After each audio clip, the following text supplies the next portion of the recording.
Welcome to the Revenue Builders Podcast, a weekly show featuring B2B sales leaders and executives. Hosted by five-time CRO John McMahon and Force Management co-founder John Kaplan, the show goes behind the scenes with the people who have been there, done that, and seen the results. If you enjoy our content, please subscribe, rate, and review the show to help us reach more people. Revenue Builders is brought to you by Force Management. We help companies improve sales performance, executing the growth strategy at the point of sale. Find us at forcemanagement.com. Enjoy today's episode. Welcome to the Revenue Builders Podcast. I'm John McMahon, and my special guest today is Oliver J., who started his career as an associate in Morgan Stanley and then at New Enterprise Associates. After NEA, Oliver led sales at Scientific Conservation before moving to Dropbox, where he managed all product-led sales. After Dropbox, Oliver was the chief revenue officer of Asana for 6 years. Now, Oliver can be found working as an advisor and a leadership coach for companies like Airbyte, Canva, Clockwise, Figma, Grab, and Miro. But today we wanted to utilize the knowledge that Oliver gained at Dropbox and Asana, along with his advisory work, to discuss PLG, product-led growth, both the positives and the potential traps of PLG. Hey, welcome, Oliver. How are you? I'm doing great. Excited to be here. Thanks for having me. Yeah, I'm really glad to having you, and I think the audience is going to get a lot out of the discussion today. But let's start slow. Let's start by grounding the audience on a definition of PLG, product-led growth. What would you say that is, Oliver? Yeah, it's, first of all, I'd say it's one of the few acronyms we have in business that actually explains what the acronym is. It really is that simple. Right. I think product-led growth is a methodology that's come of age, I say, in the last decade, especially in SaaS, where product is the focus and is a primary instrument for everything, right? And that includes acquiring users, getting them onboarded, getting them to use a product, retaining, getting, driving upsells, cross sells.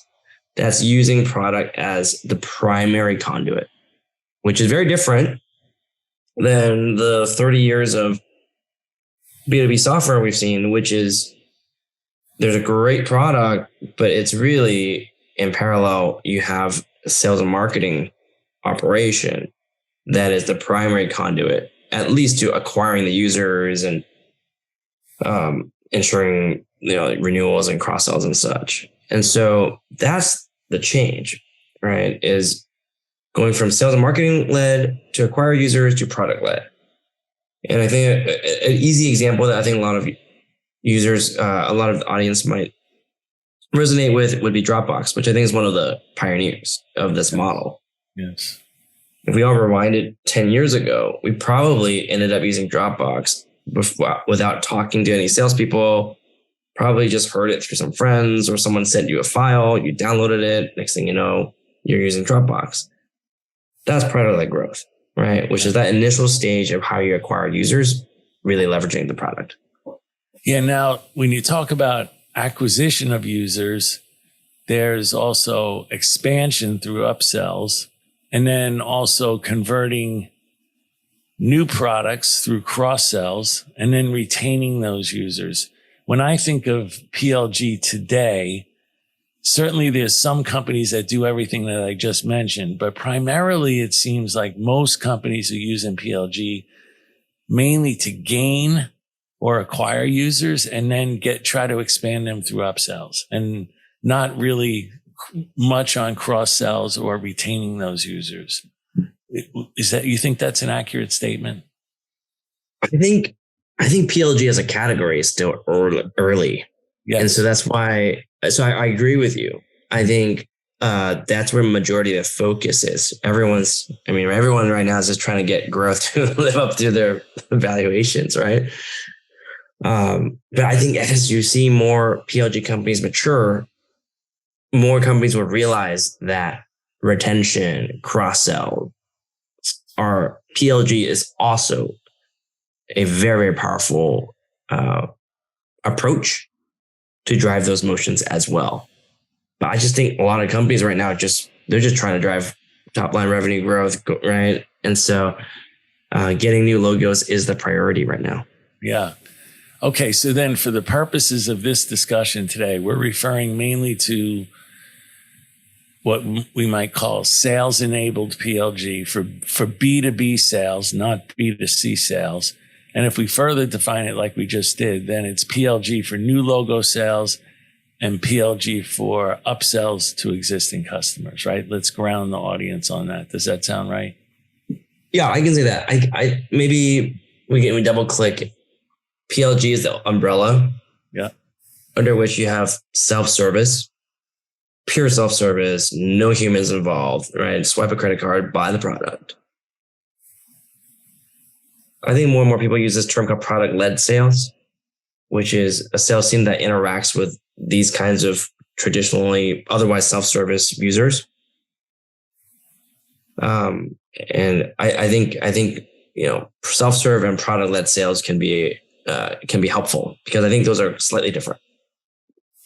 Yeah, and you also have the open. One thing that I think might also be in there is the open source, where you can just use the product for free and download it and use it for free, but you may not get the type of support that you need behind it either. Yeah, absolutely. Okay, so we're discussing a method for customers to experiment basically with a free product with the hopes of converting them to a paid product experience. Yeah. Product-led growth is actually, it's elegant in its simplicity, right? Because the PLG model is simple. Like, there are many ways. You mentioned one, which is the open source way. Right. Some other companies have a free trial where you actually get all the best features. You get the support during that trial. Yes. And then some companies do something in the middle where, and I think the term most people use is freemium, yes, which is you can use a free product. The free product actually has a lot of the powerful features, but the usage is gated.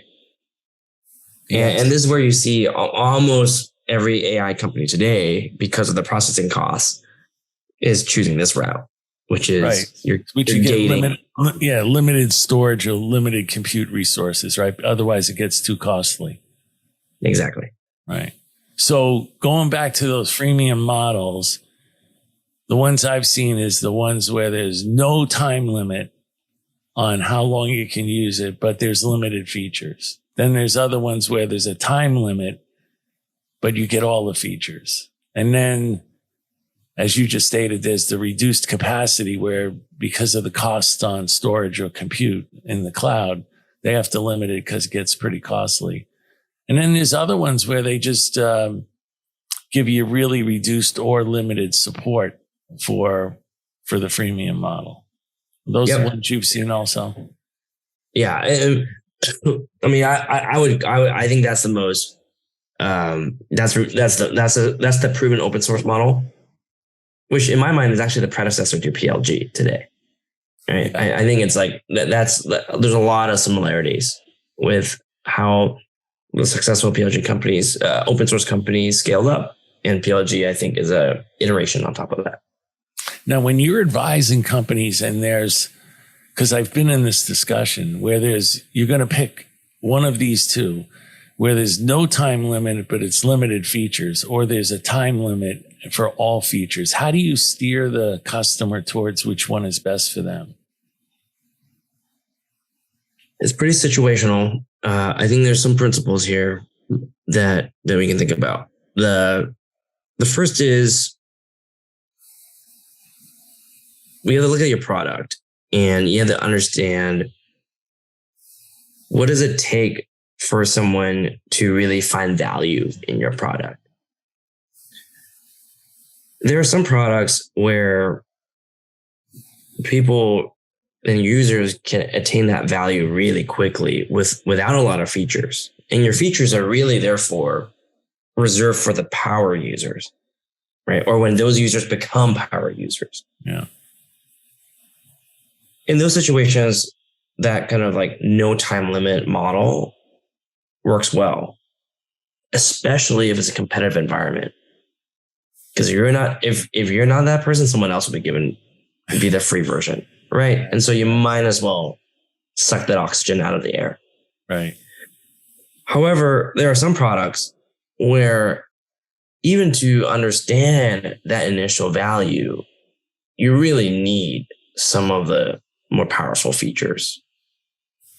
In which case, I think you want to put your best foot forward, and you want people to actually get into a trial first. All right. So I think those are some overarching thoughts. And then a shortcut I tell people is trials is a much easier funnel to manage. What do you mean by that? It's very clean. And it's beautiful because every period you have a different cohort that converts. And so you can run experiments from one cohort to another cohort and see what brings lift and such. And because starting a trial is a little bit more friction up front for users, it's a natural qualifier as well. So if you're starting from 0 to 1, I think trial is an easier way to start, right? Unless you have some of the dynamics we talked about earlier. See, one twist that I had on that is that if I have a product that can show value very quickly, then I may want to put a time limit on it, because if I could plug it in and it plays, and within 2 days, any user is going to see all the benefits of it, or as you explained, the value, then I might want to put a time limit on it with all features. But if I think that it's really going to be a long time to value, and I want to get them to use it and maybe upgrade later to, full feature capability, then I might put no time limit on it. What do you think about that? I think time to value is absolutely we'll put it this way. If your time to value is not long, right? It takes a bit longer, then I think you default to away from that, no time limit option, because the beauty of a time constraint there is you're creating urgency, right? For a customer to come in and invest the time it takes to learn how to use a product, to hopefully get the value that you want them to get. When you have no time limit, that's a downside, where people come in, they heard about you, they try it. A lot of times people are hearing about you on the phone, right? And so they're checking you on the phone, and unless you're able to win them over right away, you need some kind of mechanism to get them to actually pilot your stuff. Yes. And that's where time limits, I think, makes a big difference. Right. Otherwise, you don't know if they're really using it. Are they just playing around with it, or are they really using it, to figure out if there is value to them? Exactly. So when you think of products that are good fit for PLG versus products that might not be a good fit, and we might have just touched on this, but how do you differentiate them? If you're advising somebody and you say, okay, well, these products over here are a good fit for PLG versus, these products that may not be a good fit. And then based upon the models, the 4 different models that we just discussed, how do you? Yeah, I get this one a lot. I think that what we just discussed is probably the most important, is like, what is the time to aha moment for a user, or for your target user?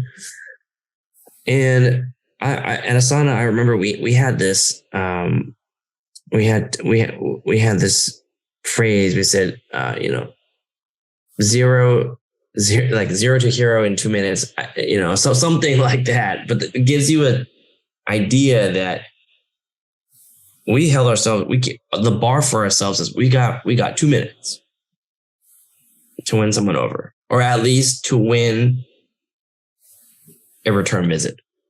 How'd you get to the 2 minutes? Talk to me about that. User research. Right. You can sit and see when people check out your app, right? We found like, hey, generally that's when people start drifting off. If they don't get it, they cannot give up. And if you ask me, my intuition says it's even shorter. Yeah. Right.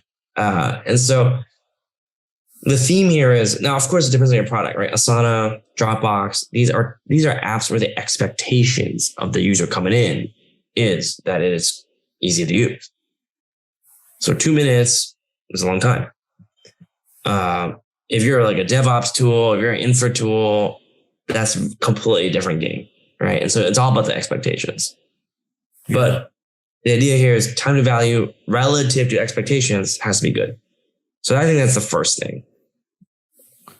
And the second thing to think about, those expectations are really the ones that you believe the customer has when you've modeled the customers that you're going to speak to, right? You believe that that's the expectations that they have. That's right. Yeah. And we can talk about this later on. I mean, one of the things about PLG that's interesting is you may think you are going after a specific type of user and use case, and then you launch your product into the wild and you might actually learn something new, right? And so you might actually learn that you're there's a different type of user that's quite interesting. Interesting, yeah. And their expectations might be different, right? I never thought about that, yeah. Yeah, but we can talk about that in a bit. But in terms of like whether a company should pursue PLG as a business model or not, besides time to value, the other thing I think about is just who do you think is your ideal buying persona and profile, right? There are some personas that are made for PLG, and there are some that aren't. So what's made for PLG? If you're selling a dev tool, right? Like if you ask 100 engineers, if you ask like 100 random people, do you like being sold to? Maybe you'll find like 5 people who says yes. Okay. If you ask 100 engineers, do they like being sold to? You're going to get 0. You're going to get negative. People right. Anger is going to come out, right? Yes, I agree. And so if your primary audience are like developers, designers, I think PLG is great for that persona. Now, will a CFO buy a PLG product? I don't think so. Will a head of HR decide an HRIS based on, like a long trial, like a easy to use self-service? Probably not, right? Probably not. So I think you got to think about the buying persona, and there might be some self-selection there as well. And the last thing I think about PLG and whether it's a good model for a company or not is an assessment of like where does that product and company rank relative to its competitors.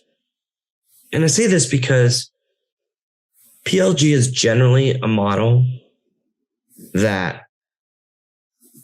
where the winner dominates market share. Second place is a distant second place. We know that's already true in the sales-led world, but a product-led world where a lot of the people who even learn about the category comes through word of mouth, right? It's going to be, generally speaking, like a consumer product. The winner gets 80% market share. And is that because it goes viral so fast? Because of exactly. Yeah. Exactly. If it works and it works well, that's the beauty of the model. And so if you're not that number one, if you're not that number 2, even if it's distant number 2 in a big market, it's okay.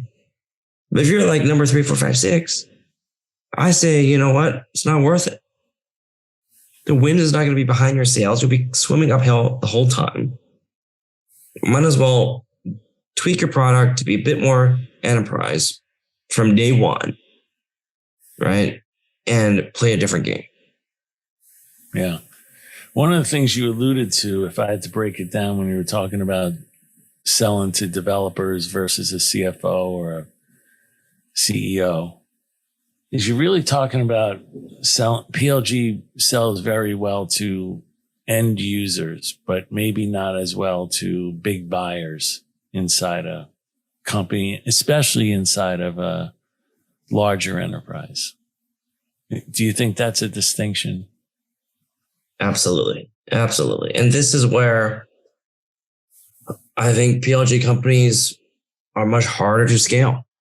I think PLG companies that we talked about, there are a lot of great reasons why you pick that model if you can pull it off, because the virality, right, can drive great unit economics to help you grow. Word of mouth is free, right? And so that is no better way to acquire users. But as PLG companies scale, it's actually much more complicated. Because what I've noticed is ultimately most PLG companies do want to get into the enterprise. They do want to win over an enterprise.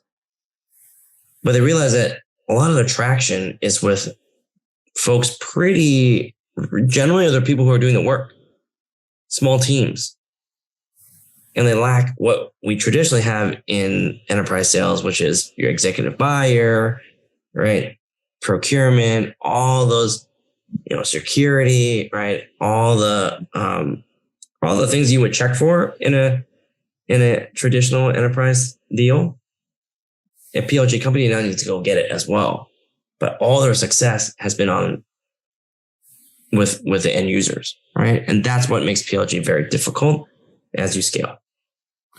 Yeah, that's why you see, and I might want to come back to that because there's a couple more basic things that I wanted to get the audience to understand. But so what you're saying is I could use a PLG model to go ahead and sell to a number of different end users, but a lot of companies that have done well with PLG to seed the account, let's say, with a bunch of end users, then back it up with sales-led growth where they have an enterprise sales team that can go in and understand a lot of the issues for the big buyers so that they can literally get an enterprise purchase order, for the entire enterprise. And so it's a combination of both PLG working really well and then giving trigger points based upon different behaviors that they see from the PLG users and personas as to whether or not the organization might be ready to do an enterprise deal, right?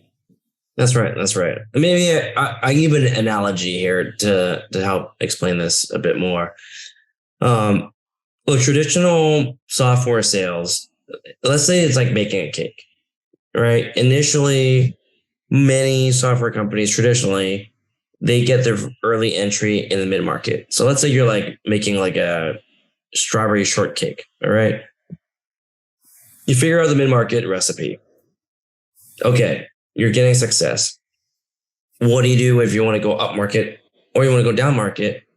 You're just changing your proportions, right? Okay, I'm going to go after enterprise. Well, then triple every ingredient, mix it together, and you're going to get an enterprise strawberry shortcake, right?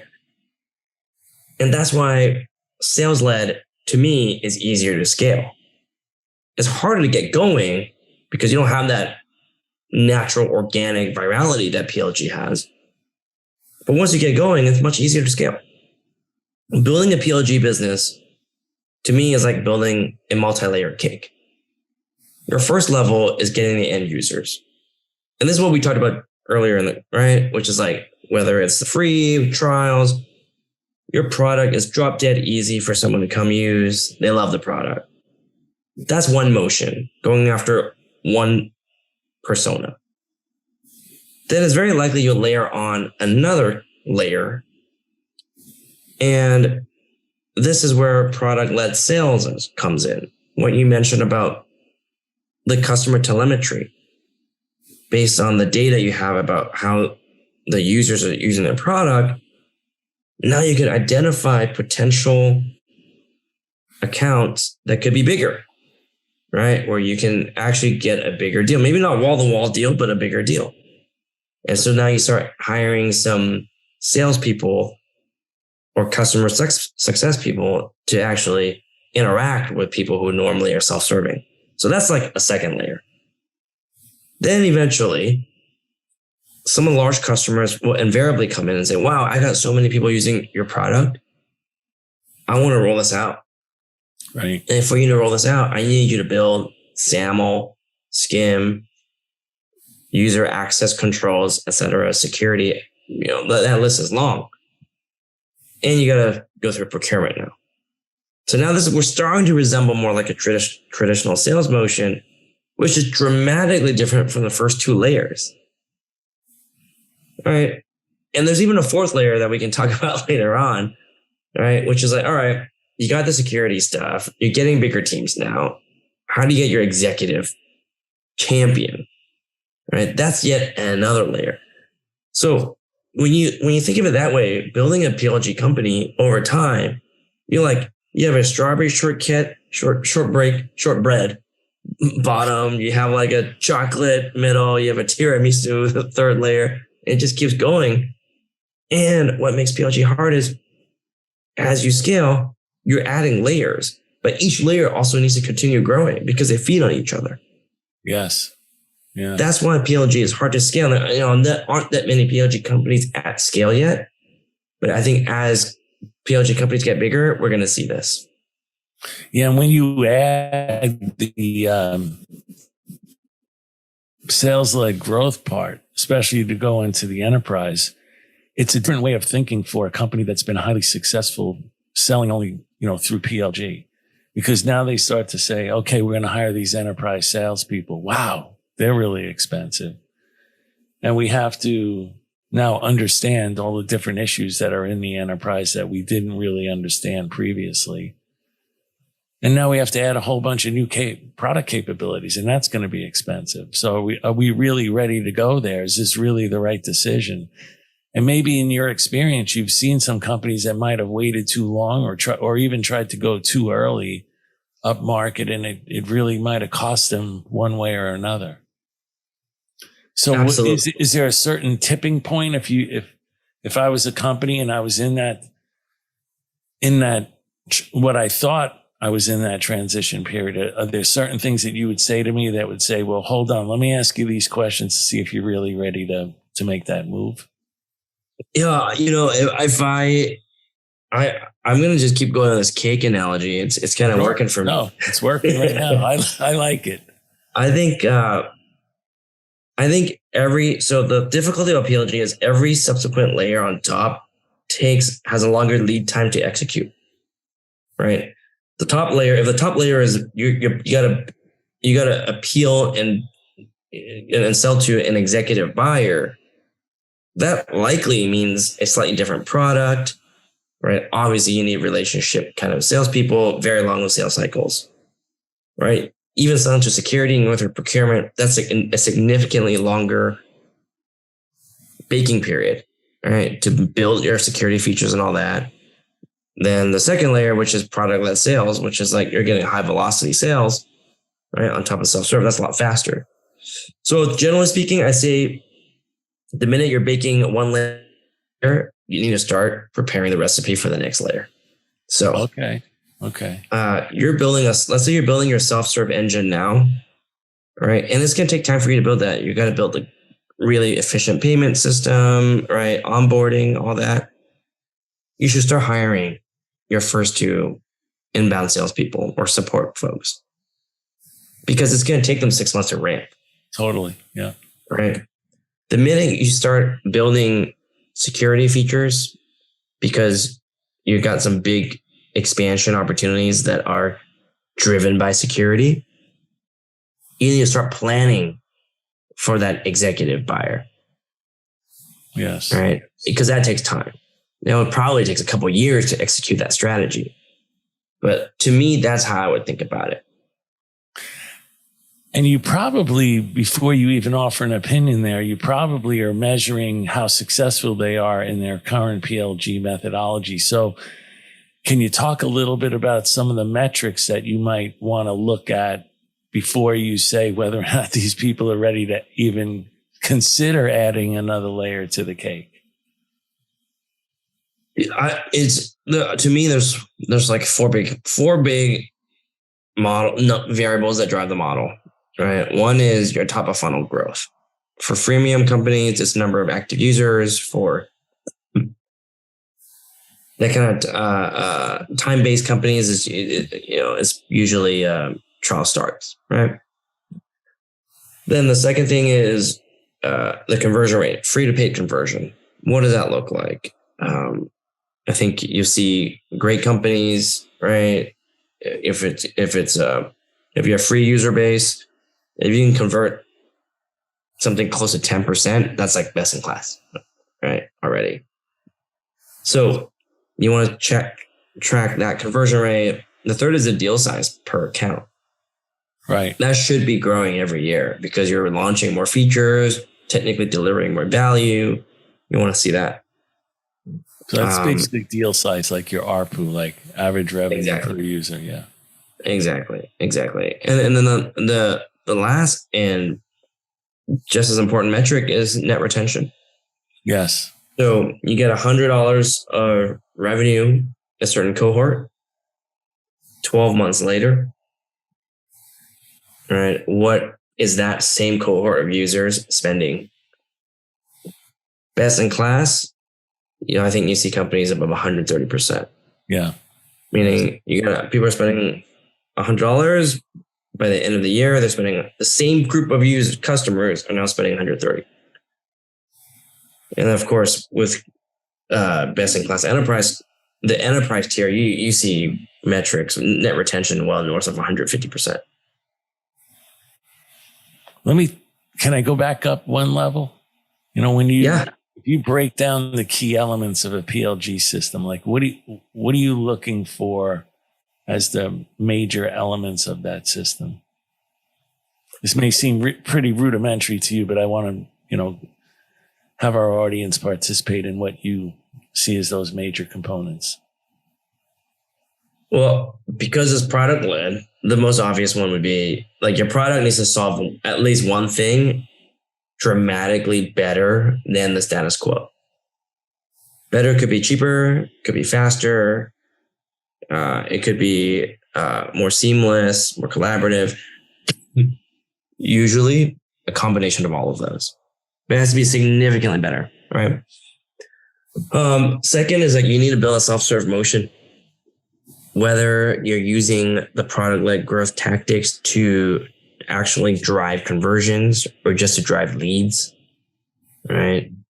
That self-serve, meaning how does someone hear about you? How do they become interested and consider? How do they onboard through your product if it's free or on a trial? That's got to be super, super efficient. Mm-hmm. Right. The third one I think is really important is you should have a really strong data layer that tracks everything. Because PLG companies scale, eventually you will run out of that word of mouth. That word of mouth dynamic, eventually you saturate, right? And this is where you launch new products and get more users. But hypothetically, if you have one product, generally speaking, there's early adopters and your growth rate will plateau. And so PLG companies really rely on growing that base of initial users. Yes. And the best way to do that is you have great analytics and telemetry over how people are using your product, right? So you can know when to prod the right people, the right accounts at the right time. And, but that requires probably a level of sophistication on the data infrastructure side that is compared to companies that aren't product led. They probably don't need as advanced of a telemetry, infrastructure in the beginning, but PLG companies need it from the start. And when you're doing that and you're getting very sophisticated on the user analytics, you're not only trying to figure out what the customer is doing, but are you starting to derive certain behavior attributes of that user? Like what motivates them? Are they bringing other users onto the platform themselves? Could they be potential champions? Who are they connected to? Those types of things. Are you deriving any, behavioral characteristics? Yeah. Yes. I mean, I think I would say all of the above. The more data, the more you can do with it. And with this AI craze, who knows what tools are coming out? Like, I was going to ask probably going to be some, but we'll leave that one alone, right? Amazing PLG upsell analytics, dashboard, whatnot. But I think you are trying to infer a lot. I would say at the basic level, though, you're just trying to make sure people know how to use your product, right? And every product is different in terms of like what you're looking at in terms of what's the signal, right? That people are actually using your product correctly. So for example, sometimes I see PLG companies and all they track is logins, MAUs. All right. To me, that's like the most deceiving metric of all because, okay, someone logged in and then they moved to a new window, right? Right. So for Asana, as an example, right, why do people use Asana? They're trying to get a job done. That job is to complete a project. So I want to, in a perfect world, hypothetically, what you want to track is, hey, are people actually completing projects? Because that's really where your ROI is tied to. For Dropbox, for people, it's really around sending big files, right? For that collaboration use case. So just because someone logged in, not enough. Just because someone logged in, uploaded some files, not enough. Right. I want to see people come in, log in, invite someone, send them the file, right? Share, the other person accepts. Then okay, there's a closed loop here. Now, when you have, I'm going to bounce down a layer to where we were before. When you now have a dual PLG and SLG selling model, is it difficult? I don't think it's difficult to really measure things that were like PLG sourced, but SLG sold, where the customer utilized the free trial, but sales then converted them to a paid customer.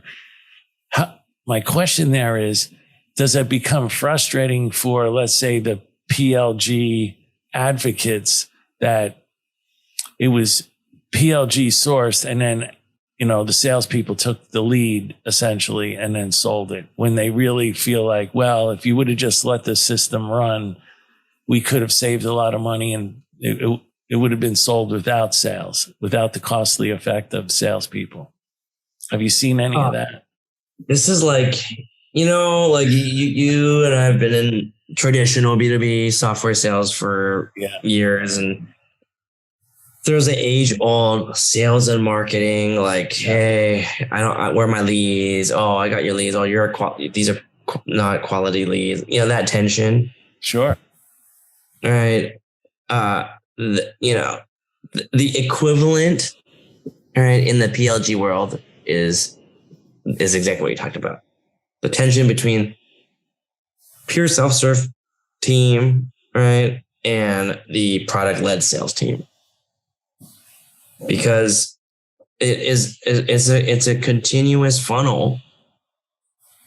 And I think a very common mistake PLG companies make is to treat them as if they're two separate funnels. Okay. Right. The reality is you have one funnel. We're not going to talk about outbound yet, right? We're just talking about product-led sales. Yes. You got one funnel, which is people are coming to hear about your product. They're coming to your website. Now they're using it in some way.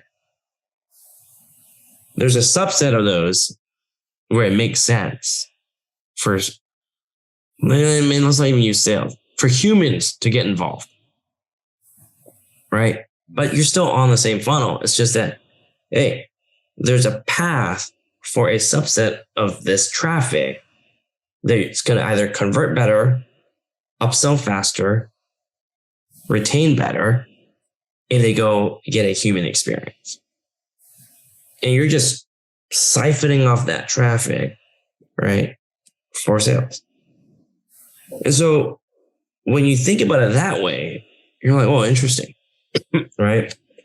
Because traditionally, it's two funnels. It's like, all right, you got the marketing funnel, MQLs, and you hop it over, and then it's SQLs. It's like a completely different funnel. Yes. In this case, it's quite different. And in fact, I think the best PLG companies, they encourage the self-serve team to drive things to the sales team. Right? Imagine you're just doing an A/B test. Normally you do an A/B test. Well, now I would say you do an ABC test, where the third variant of the experiment is running through humans. See what the conversion rate is. If the conversion rate is significantly, materially higher, yes. If it routes through humans, then route through humans. Same thing with the sales team. Product-led sales is a tedious sales job because you're just getting a lot of volume. I think best-in-class PLG companies, what they do is the sales team is always trying to automate. All right, okay, these are the kind of questions I keep answering. I'm going to work my growth team driving self-service so that maybe we can answer more of these questions through FAQs right on the website. So they don't even come to it because I want to work on the bigger deals. Right? Yes. I think you really want to see it as a cohesive unit. You know, another day we can talk about tactics to do that, but I really think you can. And I think it's a big mistake when companies see self-serve as some marketing funnel that eventually feeds sales, because then you're just cannibalizing each other instead of augmenting. Right. Especially in a case like, let's say I'm a sales rep and I only have Morgan Stanley.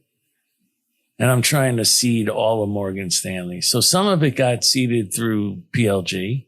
Some of it got seeded through my efforts as a salesperson. And then all of a sudden I see this PLG lead pop in to another part of Morgan Stanley that I've been trying to get into for a long time. You know, I really would like to get over there, you know, and expand it by, you know, taking that lead and trying to sell it myself. That seems to make a lot of sense. Whereas if it's a totally brand new account, that might be a different type of experience in whether or not and when you hand it off to the salespeople, right? So there's different decision points, I guess, not only in time, but also in the type of account and whether or not you're installed in that account, you know, at the time. Does that make sense? Yeah. Yeah. And I think there's actually a scenario in the middle, actually, where very often, actually, in the PLG world, you'll find that at Morgan Stanley, you have 15% of the employees using your product, right? You already are probably on some kind of paid plan. You pass the security test. That's a healthy land. Goldman Sachs, you have like 3% of the employees. For whatever reason, your product did not organically grow at Goldman Sachs. My belief, these two accounts require two very different motions. The Morgan Stanley account, I would do everything I can to nurture it. And like what you talked about, like the PLG feeding sales, like you got to upgrade systems, which is what we talked about earlier. Like your systems needs to be really good so that Morgan Stanley account manager knows when, all right, private wealth management at Morgan is like starting to use us. I'm going to go take that relationship and build on top of it. I don't want that rep spending any time on Goldman Sachs yet. Right. Because it is basically as cold as, you know, as a brand new account, even though there's 5% of employees using it. Yes. So there's a slight nuance there, but I want to share that with the audience, because a very common mistake I see in how PLG companies on the sales side are managed is they just go, okay, enterprise. Oh my God. They use a traditional approach. They carve out the enterprise names with the enterprise team, mid-market names with the mid-market team. And invariably what happens is you'll see that the reps spend all their time on the existing customers, on the Morgan Stanleys, because there's still so much potential there. Yes. It's a territory in and of itself. Yes. Exactly. But then who's going to work Goldman though? Right. Right. And so I think it's important I think there are many ways to think about how you set up your team so that different teams are running different motions, right? But that's for another day, John.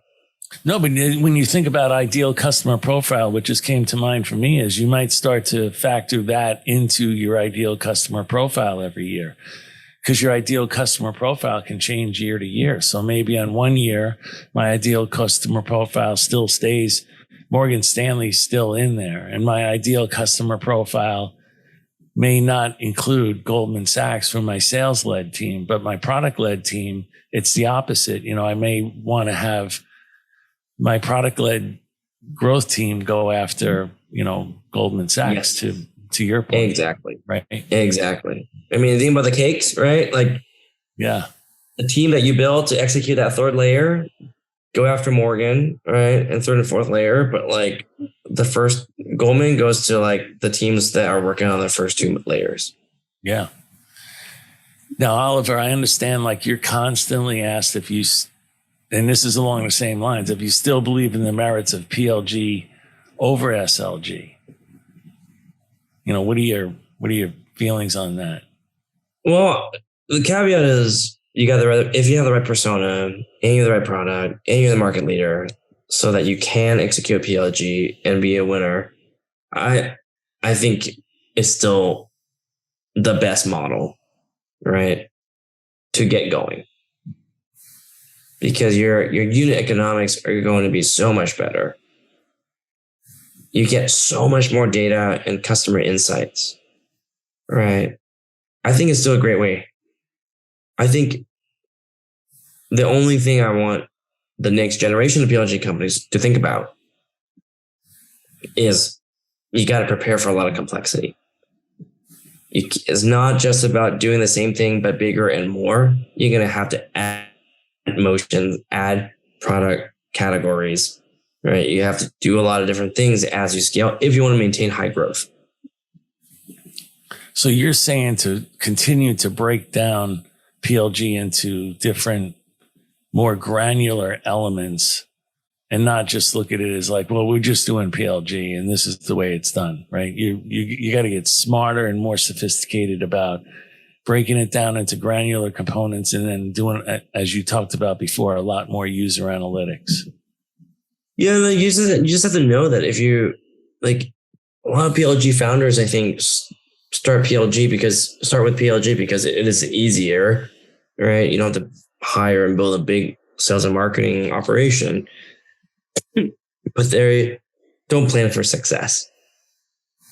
And if you are a PLG founder and you plan for success, what it means is as you scale, you need to handle a lot more complexity and you better be ready for it.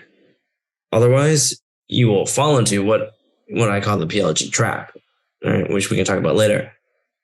But I think that's what happens is PLG companies, they're very successful in the beginning and then they just plateau. Yeah, like something that you wrote about that I read is that the initial unit economic benefits of a PLG model erode really quickly when PLG companies start to scale and try to move up market into the enterprise. Can you talk a little bit about that? Yeah. And it's quite interesting, when you Thomas wrote this analysis earlier this year when he looked at public companies that were predominantly PLG, and he found that sales and marketing as a percentage of revenue was actually higher than their counterparts that were sales led. They're also public. And it's pretty jarring for me because PLG, the whole merit of PLG is viral. Like, you can be cash flow positive very early. So what happened? Yeah. What did happen? And I think what happened is, going back to that cake analogy, the first two layers were awesome, right? You're building that self-serve business, you're layering sales, expansion sales. That's awesome. And then eventually what happens, it eventually happens is your big customers ask you to build the security stuff and security features. There's so many of them. And so you just focus so much on just building those. And indeed, as you build that, right, user provisioning, accessibility, all the stuff that CIOs and head of securities want, your best organic customers, they expand in a really big way. And so this is what happens. And then, and this whole time the unit economics are great. But then this is what happens. And this is what I call the PLG trap. You run out of accounts where you can run that play. Right. You run out of accounts where you can go to the security officer, chief security officer, and say, hey, a lot of people are using the product. You're essentially holding people hostage. You're saying, I got this great product. Everybody in your company loves using it, but I'm a security risk. So come on, buy the enterprise version, which is 3 times more expensive. And that resonates if you have a significant number of users. Most companies don't have the same benefit that Dropbox and Slack had, where they had so many customers with so much viral usage of the product that they were able to run that play all the way through IPO and acquisition. Yeah. Most companies don't. And so what happens is you basically monetize through expansion all your early healthy customers. And then you're like, what do we do? So then what many PLG companies do is they go hire the outbound sales team. They hire outbound sales and marketing. They take the sales-led playbook, which, as we know, is generally more expensive. So unit economics, therefore, are not as attractive. But more importantly, it's highly likely that there actually isn't product market fit for an outbound sales motion. Right? Like a PLG company, a lot of times your first land or your seed, right? You seed a company with it's like a $5,000, sometimes even $1,000. Right. Right. That's your initial ACV.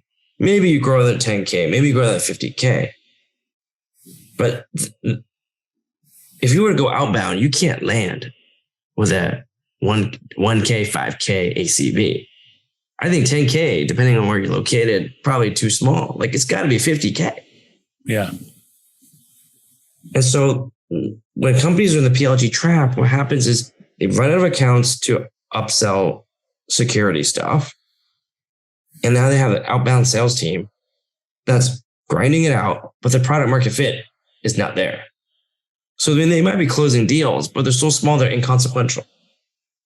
And that's why I think the economics of what you see for more mature PLG companies are the incremental unit economics have been pretty poor.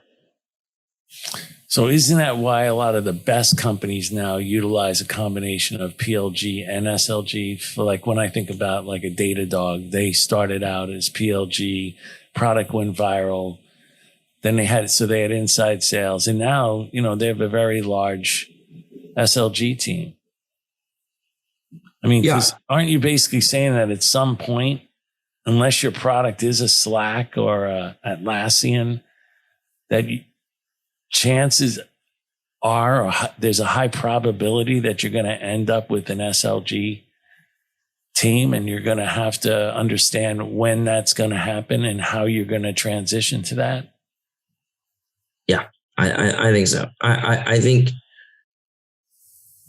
what I'm saying is you will likely have to layer on the SLG motions on top of your product-led motions. And I think the nuance here is I think companies also need to not just look at it on the go-to-market side, but really ask yourself,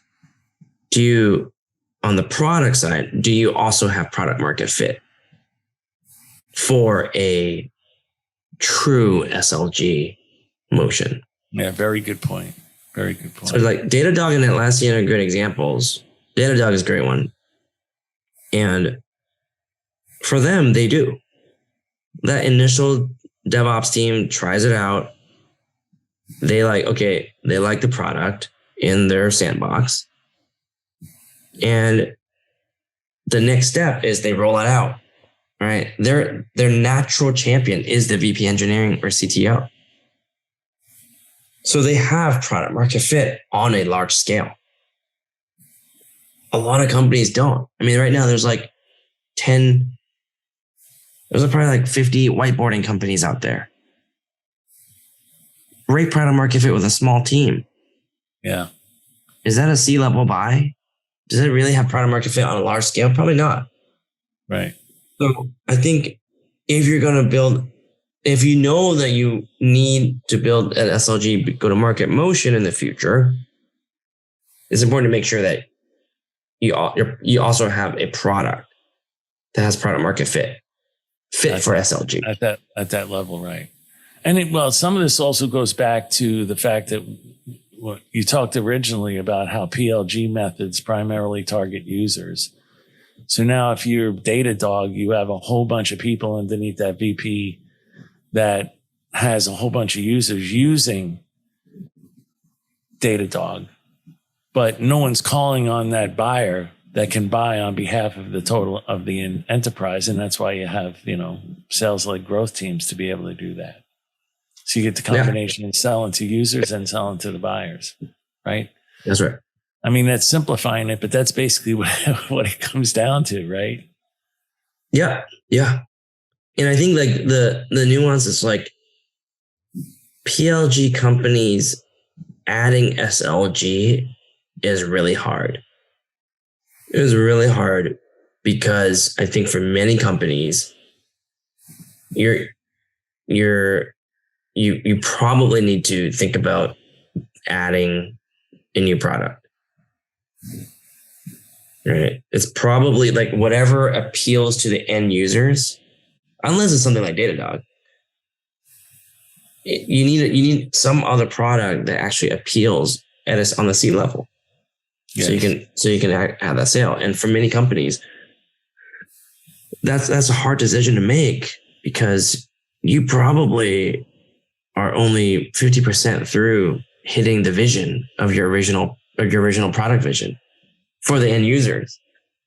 And now you're telling me, first you're telling me I got to now throw to my engineers to build manage access controls. Oh, now you're telling me I also need to just figure out a way to build a adjacent product or a verticalized version, right? That can appeal on a C-level basis. I'm never gonna achieve my product vision, and I think that holds companies back a little bit. And also, really, I mean, at the end of the day, if you think about it, like PLG, you're selling features and functions that quickly excite users, and they can make it actionable with those features and functions very quickly, to your earlier point, to show value. But when I'm going to sell to buyers at really high levels, they're not really caring about the features and functions. All they're caring about is really high level issues like, how's it going to affect my revenue? How's it going to affect my profitability? What about my risk? Those very high level things that they're measured on, because an end user is measured on different job measures than executive buyers. And those executive buyers, you have to appeal to how is that going to affect their job measures so that they want to buy? And the closer you get to the top, it's all about revenue, profitability, and risk. That's, I have one more, which is employee, right? Employee retention, engagement. I'm really glad you brought that up because I think this is a mistake that PLG companies make as they go up market. Is they know that the higher up you go, what matters is revenue, costs, people, risk. And they also know that their product actually eventually does drive one of these things. Hey, if everybody in this company used our whiteboarding product, you will have fewer people you need to, I was going to say something cheeky, like you don't have to buy as many whiteboards, but right. But the pitch will be people are collaborating more productive. Faster. You're making them more productive. They're getting some products out the door. They're collaborating faster. Right. Therefore, launching products faster. Therefore, get this wall to wall, and you're going to get the productivity, which is going to get you more revenue. Right. That pitch. But those are two separate things, right? So the person down below is measured on, if they're running a department, on productivity. How much more productive can I run this group to get the product out the door quicker? That's how they're measured. Now, and I call it like operational value. Now, when you go up higher, they're saying, okay, great, but what's the business impact? Now that translates to, well, you got the product out the door quicker. So you're going to probably get faster time to market. You might get bigger market share, increased revenues, and you did it at less cost. Now you're playing at that level. You're playing again to that revenue and profitability and risk play. So some of it is how you articulate it at one level versus how you articulate it at the highest levels. And that's why PLG in and of itself probably isn't going to make that transition of selling operational value of features and functions all the way up to, revenue and profitability. I think that's a really good point, Joan, because here's how a CEO thinks. Using this example, I need to grow revenue faster and I need to lower costs. Option A, I roll out this collaboration whiteboarding thing to everybody because in doing so, they work faster, they launch faster. I can reduce the number of people. That's 5 steps there. Right. And forget the most important step, which is I got to get everyone to actually use this product. Yes. Okay. But if at a C level, you don't think like that, right? You think you don't want so many dependencies. You just want to go, okay. See, well, what I think salespeople in PLG companies sometimes don't understand is like, for a CEO, there are many, many different ways to drive more revenue. And if you're trying to sell me, if that's the value, which is like, you got to link up all these ands, what are my other alternatives to drive more revenue? I can go acquire a new product line. I can enter a new market. I can fire my VP of sales and hire a better one. I can change my marketing messaging. Like, these are the broad levers that a C-level thinks about, right? So even though your product may actually ultimately drive one of these top level things, and even if you can articulate it, the reality is the CEO is not looking at your product and benchmarking and comparing it to another whiteboarding company. They're just saying, I need to grow revenue, and I have so many big levers. Is this a big lever as well? Yes. Right. They're comparing it against all the different alternatives that they have, not just whiteboarding, which is the way in which the whiteboarding company thinks. But that's not how, to your point, how a CEO thinks. They think, I have these 10 different levers. Which one is going to give me the biggest impact for the least amount of cost in the shortest period of time? That's it. Yeah. And it could have nothing to do with software. Right. Absolutely. Yeah. Now, when you talked about this PLG trap, are there any, as companies expand up market, as they try to expand up market more profitably and sustain high growth, are there any other things that you tell them to be on the outlook for? Yeah. The first thing I say is, and I mentioned this earlier, which is as you go up, as you build the next layer of cake, you have to plan way early. Right. And so if you want to go up market, know that like the minute you're working on product-led sales, you need to start thinking about the security sale and the motion, both on the product side and on the go-to-market side. The minute you're working on that security sale, you also need to start thinking about the executive buy, both on the product and on the go-to-market side. That to me is critical. All right, unless you want to stay, in the trap where you're growing like 10%. Another piece of advice I give often is to be wary of outbound. All right, and we talked about this earlier as well around the ACV. Outbound for a PLG company, outbound is rarely the remedy to growth. It is very likely that the minute you scale out that outbound team, your unit economics drop, efficiency drops, because the reality is you don't have product market business model fit, right, with what your product has. So only go outbound when you're actually kind of getting to like that fourth tier of the cake where you're actually selling top down and you feel confident you have the product that can do that. Pretty good stuff, Oliver. Is there anything else you think you'd want to add to the discussion right now? I think we've covered a lot, and you've given. We covered a lot, man. Huh? Didn't we? Yeah, we did, dude. We did. Yeah, I can't believe we did it. No, but I might have to have you back on a second time to go a little bit deeper on some of these issues. Oh, yeah. You can go so deep on these stuff, right? I'm sure.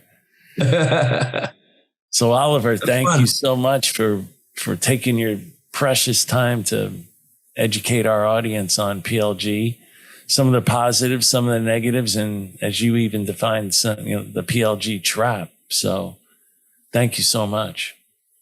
No, it was fun. Thanks a lot, John. Yeah. And thanks to everyone for listening to another episode of the Revenue Builders Podcast. Thanks for listening to today's episode. Be sure to check us out at forcemanagement.com.